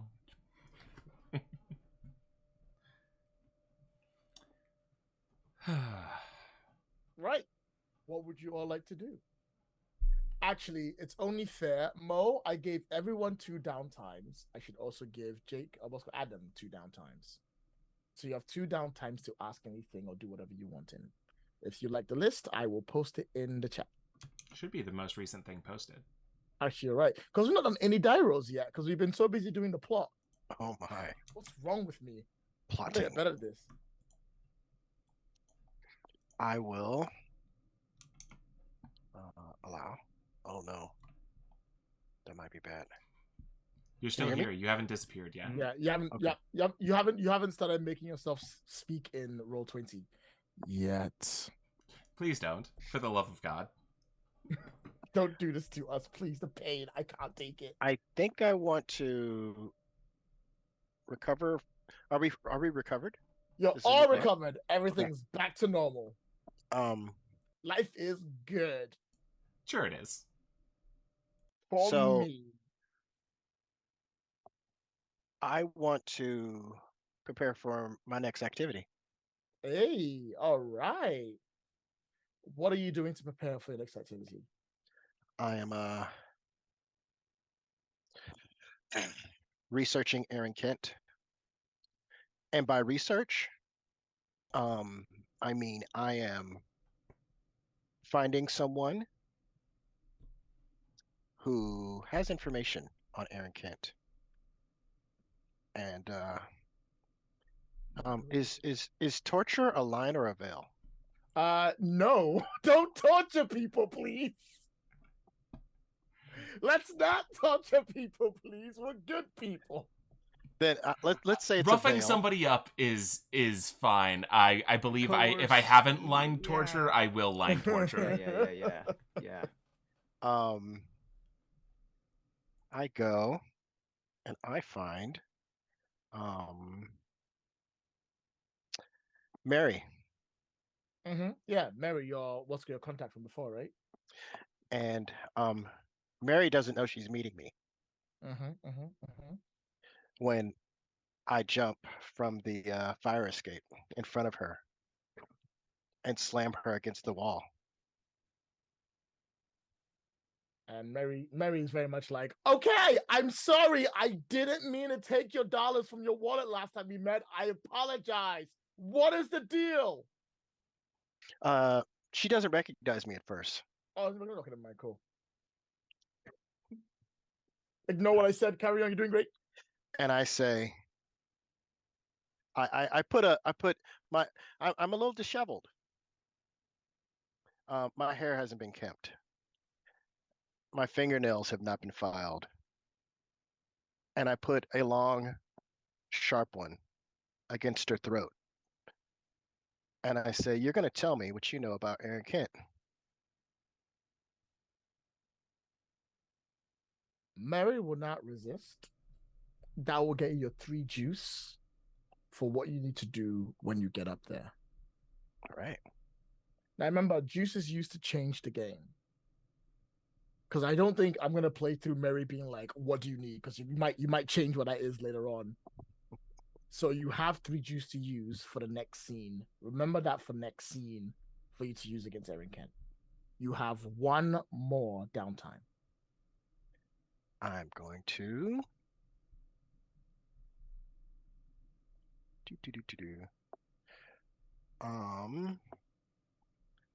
so that is prepare for your next activity. And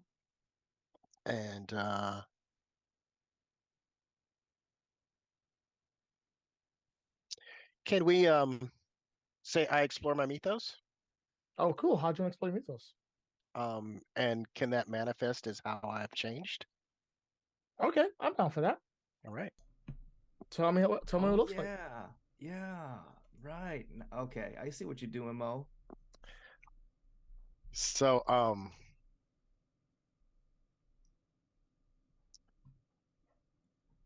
when do we I guess I'll kind of do that when next we meet and I introduce myself to the group. Sounds good to me. Well, why don't we have it so everybody meets in the diner before we go on to the next scenes? Because then everyone has an idea of what's going on. Everyone knows where they are and what they want to do. Sound fair, everyone? Okay, once again, the diner. Smell of cherry pie and coffee in the air. People moving about, minding your own business. You all mostly left alone to do whatever you wish to do. What would you like to do right now? Adam's going to walk in with everybody else at the diner, if that's okay. Do it. And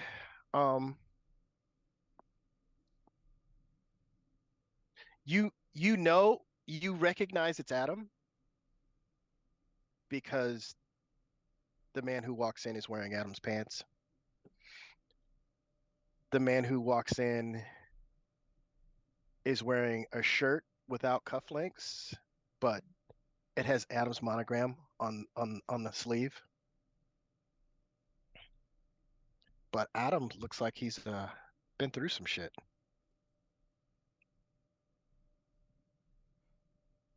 And he sits down,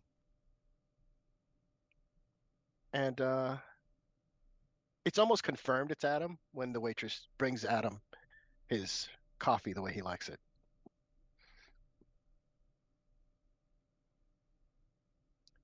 And he says, "Are you guys ready?" His face is sallow. His complexion is pale. Adam's not been taking care of himself. You've been gone a while, Adam. You look like Looking a bit shit. rough. It's good to see you, though. You too. Are you okay? I'm ready to get some shit done. Yeah. Yeah. Adam, I don't know if he wore makeup or if he just kind of had a glow of respectability, but you couldn't see the stitching of the patches of flesh on his face before. And it's not pretty. Are you sure you're okay? Because you don't look it.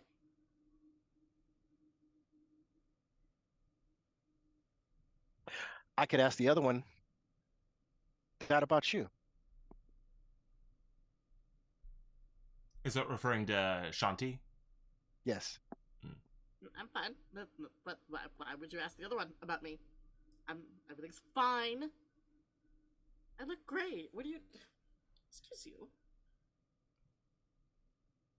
The man says he's fine. He smiles. Okay, fine. We have a lot of work to do.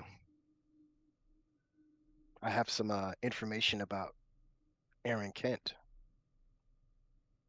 I have the ways that the rats get in. Are you ready to go?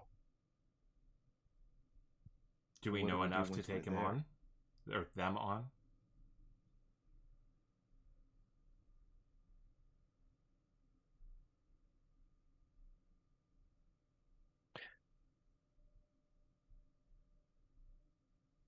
Are you asking, are we enough, Holly? I'm asking, do we know what we're getting ourselves into? Has it mattered before? It's gonna matter now. I know a few things too that you all should know. It matters I about mean, the Holly, collateral. Holly, you've never been one to shy away from a fight or getting shit done. Are you all right?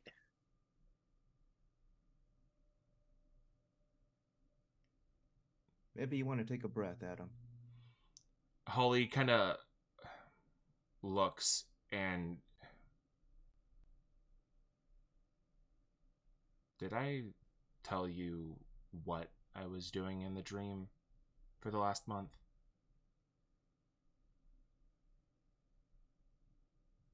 Because, yeah, there's a fight coming, and we need to be ready for it. Where's it coming from? I don't know yet. But,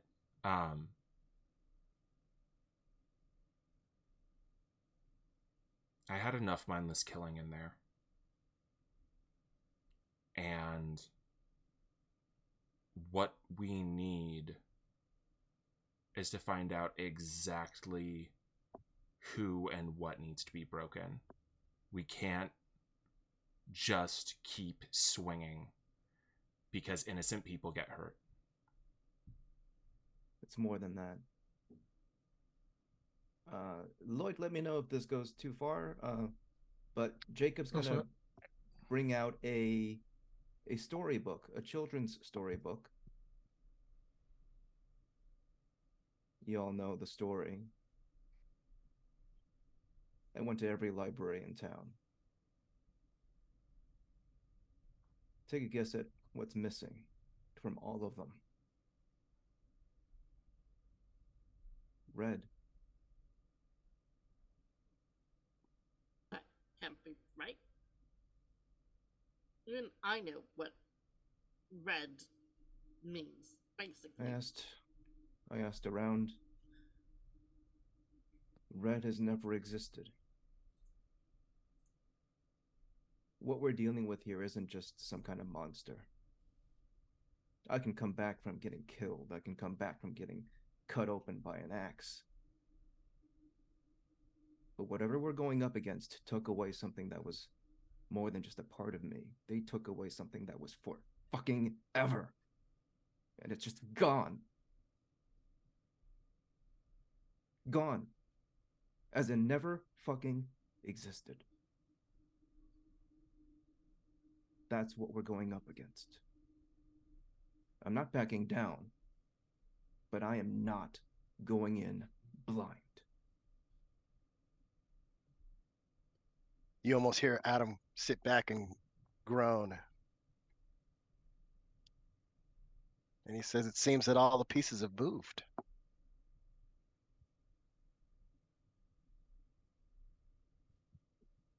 I figured out. I spent a lot of time, years, trying to find a way to prove that they were wrong to the world. I know what they did to me. I knew what they were doing to others. And I thought, if the world knew the truth, the world would get better. And that shit ain't been working.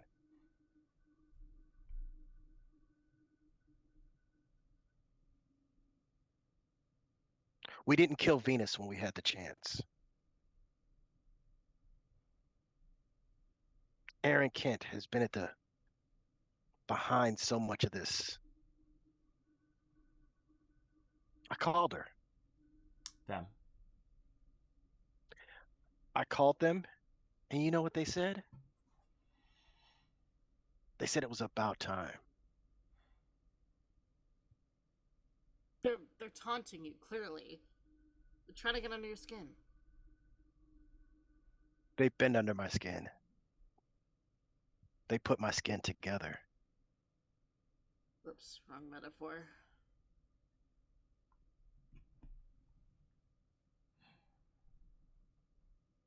You're smarter than this.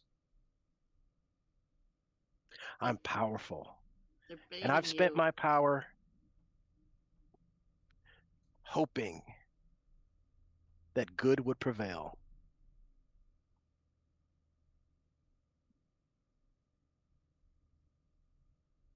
And the only thing that's going to fix this is tearing the shit down. Damn right. Okay, well, before you do, what do you remember about Alice? Alice. Since I can't stop you. That's a name I haven't heard in a while. I'd almost forgot about Alice. Well, Seems we all had. that was the name that we got from Venus of the next Dream Eater. That's Alice. right. Something's going on with that one. Her dreaming. It's disconnected, but it's doing something. Something I can't see. Something that's bigger than all of us. Do you remember? Sorry, please finish. She's been connected to every single one of our cases. She has a tattoo from Lynette. She's been to the old folks' home. She helped facilitate the contract with our productions and the foundation. Priya's pulling all of these little bits of evidence and notes out of her pocket, like that she had stuffed everything into, and it's like one thing after another, just as a stack. The clown car of evidence. Yeah, it's all just coming out of this one jacket pocket. It's like a never-ending handkerchief. Yep.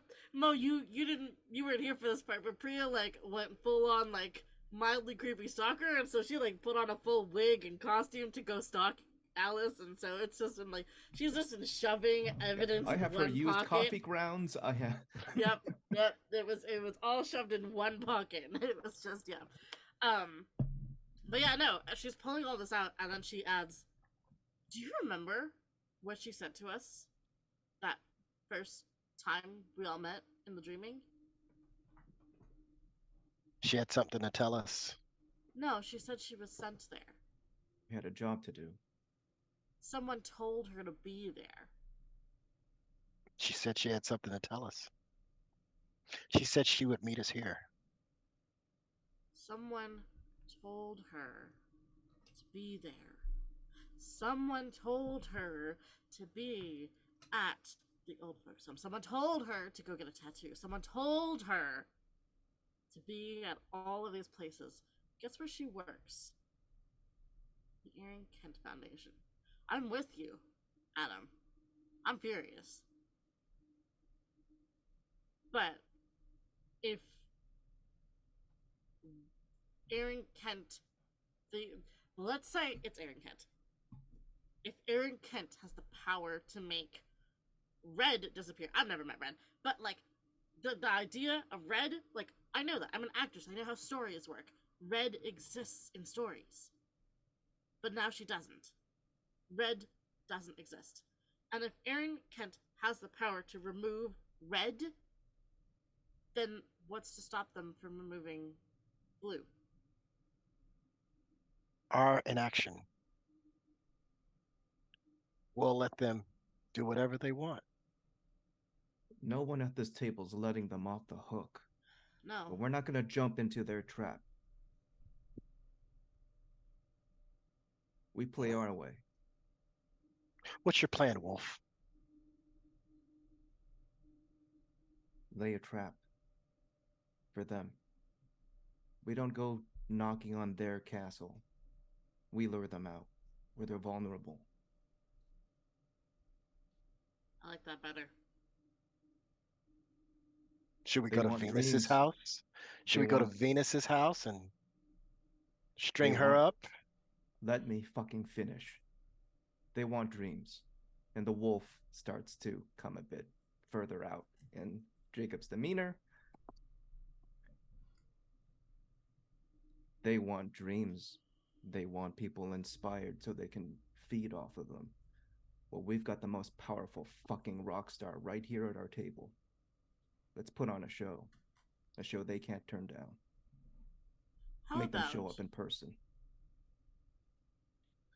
How about a film set? Hear me out. Our film set. Our stage, our soundstage. We can do whatever we want there. It is our space to lay a trap. Because things went so well when we were on a soundstage last time. Or a film This is set. Different. And Actually, I wasn't there. That was Venus. actually, yeah. Hold on. I was Hold on there. a second. My character was not. I was like, screw you, you weren't even here. She Hold doesn't on a even second. go First, here. She doesn't even go here. First of all, you weren't there. Second of all, if you were there, Shanti would be coming out of the woodworks right now, and she would be the one to say, "This is different." And it's like Priya's almost kind of like vibrancy returns. Like the color just kind of comes back to her a little bit.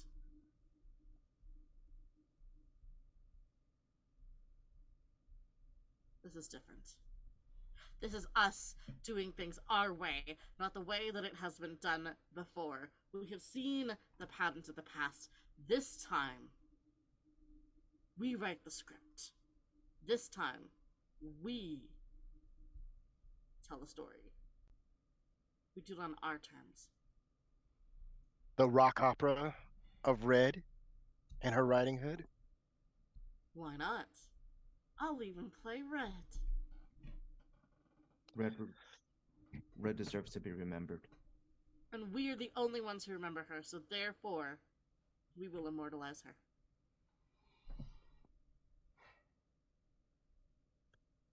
Adam puts his cup down. I hate this plan. That's why it'll work.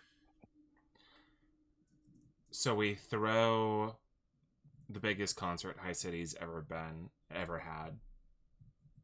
We pull something that the Dream Eater has erased from reality, and we try to bring it back.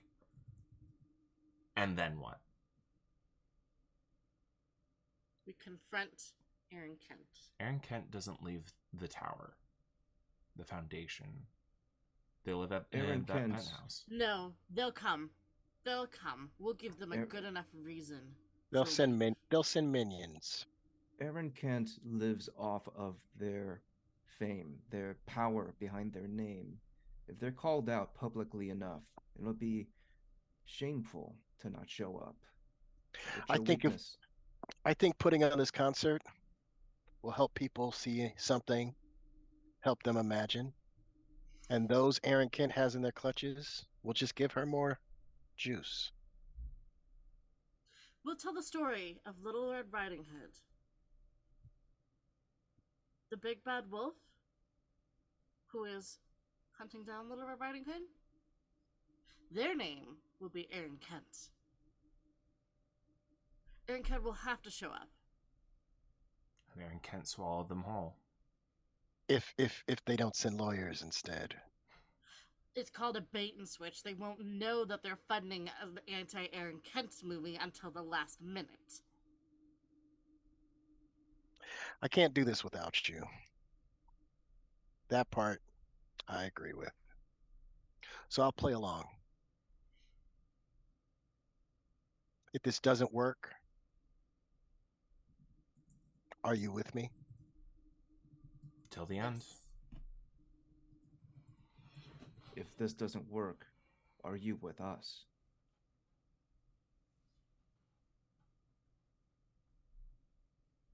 If this doesn't work, I'm killing Aaron Kent. Won't stop you. I'll be there. I'll help Everything they've probably. done, they deserve to be in the ground. Priya, like, puts up a finger, there's a tiny little flame on the end of it. Just wink, wink. I know this is personal for you, Adam. I It's respect personal that. for all of us. Just don't lose yourself for vengeance. I know that one. It's not a good ending.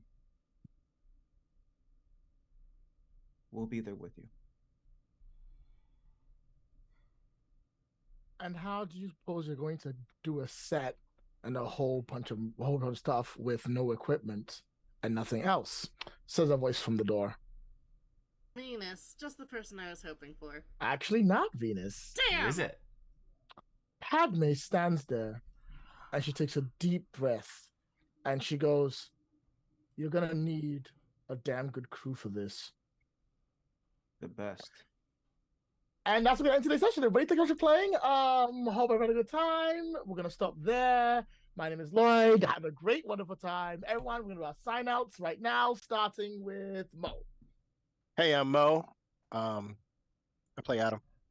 You can see me in my work at ashyfeet.com.